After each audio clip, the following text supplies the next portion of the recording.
नमस्कार साथियों, स्वागत है आपका हमारे YouTube चैनल में। आप छत्तीसगढ़ की किस जगह से हमारे समाचार सुन रहे हैं, कृपया कमेंट बॉक्स में लिखकर हमें जरूर बताएं।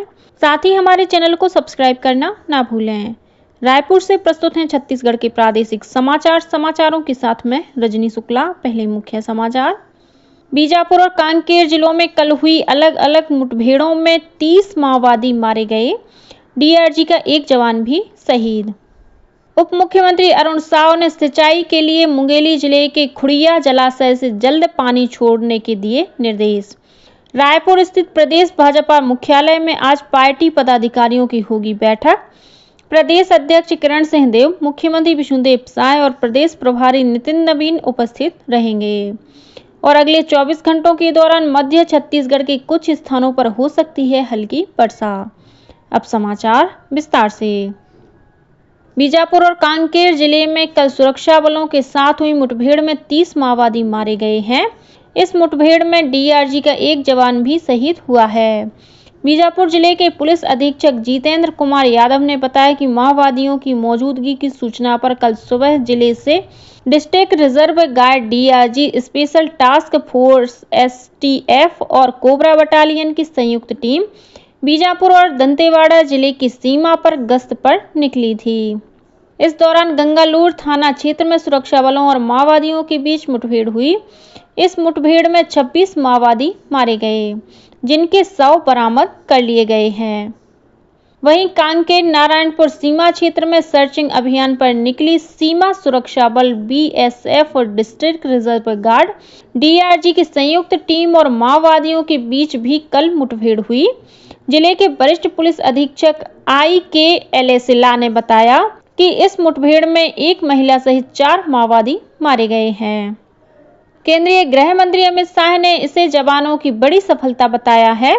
उन्होंने कहा कि छत्तीसगढ़ नक्सल मुक्त भारत अभियान की दिशा में आगे बढ़ रहा है। वहीं मुख्यमंत्री विष्णुदेव साय ने भी जवानों के अदम्य साहस और जज्बे की सराहना की है। श्री साय ने डीआरजी के एक जवान की शहादत पर शोक जताया है। इस बीच नारायणपुर जिले के अबूझमाड़ इलाके में माओवादियों द्वारा किए गए आईईडी ब्लास्ट में सुरक्षा बल का एक अधिकारी और एक जवान मामूली रूप से घायल हो गए। प्रारंभिक उपचार के बाद दोनों की हालत अब सामान्य बताई जा रही है। यह ब्लास्ट अबूझमाड़ इलाके में तब हुआ जब डीआरजी और एसटीएफ की संयुक्त टीम कांकेर और नारायणपुर के सीमावर्ती इलाके में माओवाद विरोधी अभियान पर थी। राज्य विधानसभा में कल ध्यानाकर्षण के जरिए भाजपा विधायक नीलकंठ टेकाम ने ग्राम सभाओं को सामुदायिक वन संसाधन अधिकार के तहत वन भूमि प्रदाय में नियमों की अनदेखी करने का मुद्दा उठाया। उन्होंने कहा कि कोंडागांव जिले में वन भूमि प्रदाय में नियमों की अनदेखी की वजह से जगह जगह विवाद की स्थिति निर्मित हो रही है। उन्होंने कहा कि बस्तर के माचकोट और सरगुजा के दूर दराज के ग्रामीण क्षेत्रों में फर्जी तरीके से ग्राम सभाओं का आयोजन और वन क्षेत्रों का आवंटन किया गया है। जवाब में आदिम जाति विकास मंत्री रामविचार नेताम ने कहा कि कहीं से भी फर्जी ग्राम सभा की शिकायतें प्राप्त नहीं हुई हैं। उन्होंने कहा कि नियम के तहत ही वन भूमि का आवंटन किया गया। श्री नेताम ने कहा कि वे अधिकारियों को निर्देश देंगे कि ग्रामीणों के आपसी विवाद को सुलझाने का प्रयास करें। ध्यानाकर्षण के माध्यम से ही नेता प्रतिपक्ष डॉक्टर चरणदास महंत ने जैव विविधता से जुड़े मुद्दे को उठाया। उन्होंने कहा कि जैव विविधता को लेकर प्रदेश में कोई काम नहीं हुआ है। वहीं भाजपा विधायक अजय चंद्राकर ने वेटलैंड के अंदर अनाधिकृत कब्जे को लेकर सवाल किया। इस पर विधानसभा अध्यक्ष डॉक्टर रमन सिंह ने विभागीय मंत्री केदार कश्यप को जैव विविधता पर विशेषज्ञों के साथ कार्यशाला कराने के निर्देश दिए। जवाब में श्री कश्यप ने कहा कि जैव विविधता को लेकर सरकार गंभीर है। उन्होंने बताया कि 12,000 से अधिक स्थानीय निकायों में जैव विविधता पंजी तैयार की जा चुकी है। ग्राम पंचायतों और वेटलैंड स्थलों पर भी काम हो रहा है। उन्होंने कहा कि आने वाले दिनों में सभी विधायकों के लिए इस विषय पर एक कार्यशाला का आयोजन किया जाएगा, जिसमें विशेषज्ञों को बुलाया जाएगा। इससे पहले राज्य विधानसभा में 19 मार्च को मुख्यमंत्री विष्णुदेव साय के विभागों से संबंधित 19,643 करोड़ 78 लाख रुपए की अनुदान मांग पारित की गई। अनुदान मांगों पर हुई चर्चा का जवाब देते हुए मुख्यमंत्री ने कहा कि भ्रष्टाचार पर रोक लगाने के लिए प्रदेश में 1 अप्रैल से ई-ऑफिस प्रणाली लागू की जाएगी। इसके लिए बजट में 22 करोड़ 67 लाख रुपए का प्रावधान किया गया है। प्रधानमंत्री नरेंद्र मोदी 30 मार्च को बिलासपुर जिले के प्रवास पर रहेंगे। प्रधानमंत्री के दौरे को लेकर उप मुख्यमंत्री अरुण साव ने 19 मार्च को मोहभट्टा में अधिकारियों की बैठक लेकर तैयारियों की समीक्षा की। श्री साव ने 25 से 29 मार्च तक जिले में विशेष स्वच्छता अभियान चलाने के निर्देश दिए। उन्होंने स्वच्छता अभियान में नवनिर्वाचित पार्षदों, पंचों, सरपंचों और जनप्रतिनिधियों को सहभागी बनाने को कहा। श्री साव ने सभा स्थल और इसके आसपास बन रहे पार्किंग स्थल में की जा रही तैयारी का जायजा लिया तथा अधिकारियों को आवश्यक दिशा निर्देश दिए। उप मुख्यमंत्री अरुण साव ने जल संसाधन विभाग के अधिकारियों को मुंगेली जिले के खुड़िया जलाशय से जल्द पानी छोड़ने के निर्देश दिए हैं। इससे ग्रामीणों को निस्तारी के साथ ही खड़ी फसलों को बचाने में भी मदद मिलेगी।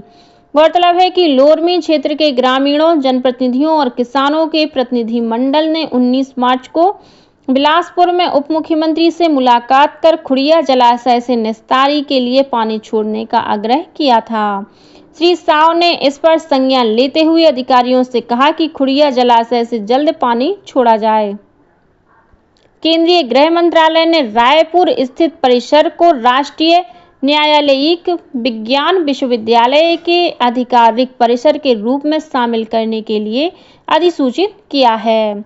इस फैसले से प्रदेश में फोरेंसिक विज्ञान, उससे संबंधित जांच और अनुसंधान के क्षेत्र में बेहतर कार्य किया जा सकेगा। इस फैसले पर मुख्यमंत्री विष्णुदेव साय ने प्रधानमंत्री नरेंद्र मोदी और केंद्रीय गृह मंत्री अमित शाह का आभार जताया है। रायपुर के कुशाभाऊ ठाकरे परिसर में आज 21 मार्च को भारतीय जनता पार्टी के पदाधिकारियों की बैठक होगी। इस बैठक में प्रदेश भाजपा अध्यक्ष किरण सिंहदेव, मुख्यमंत्री विष्णुदेव साय और प्रदेश प्रभारी नितिन नवीन शामिल होंगे।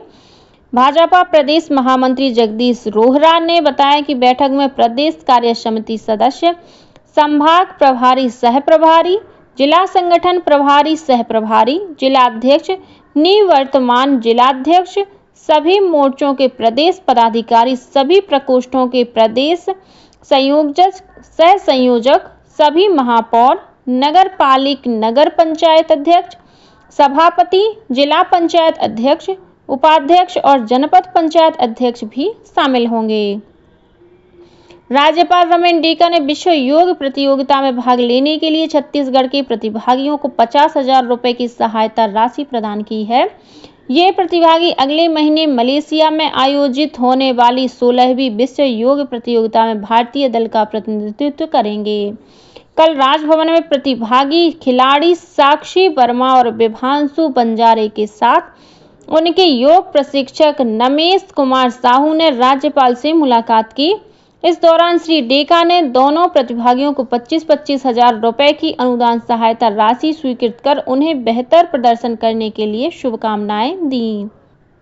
जांजगीर चांपा जिले में नगर पंचायत नवागढ़ के वार्ड क्रमांक 14 के निर्वाचित पार्षद का बीते 8 फरवरी को निधन हो गया था। इसके बाद इस वार्ड में दोबारा चुनाव कराया जा रहा है।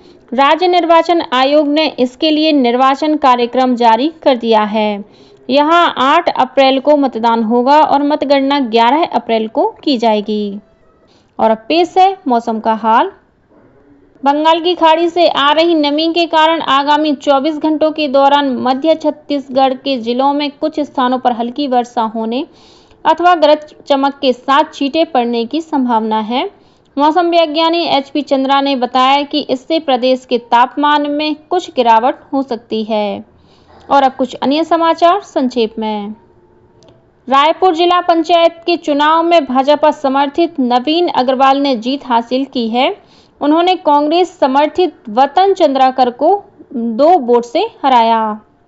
वहीं सुकमा जिला पंचायत के चुनाव में कांग्रेस समर्थित मंगमा सोयम ने जीत हासिल की है। कल विश्व गौरैया दिवस था। यह दिन गौरैया की आबादी में तेजी से हो रही कमी के बारे में जागरूकता के लिए प्रयास है। यह दिवस पहली बार वर्ष 2010 में विश्व के विभिन्न हिस्सों में मनाया गया था और उच्च शिक्षा विभाग के क्षेत्रीय कार्यालय के बाबू आकाश श्रीवास्तव को सरकारी पैसों के दुरुपयोग और गबन के आरोप में निलंबित कर दिया गया है। इसी के साथ छत्तीसगढ़ के समाचारों का ये बुलेटिन समाप्त हुआ। नमस्कार।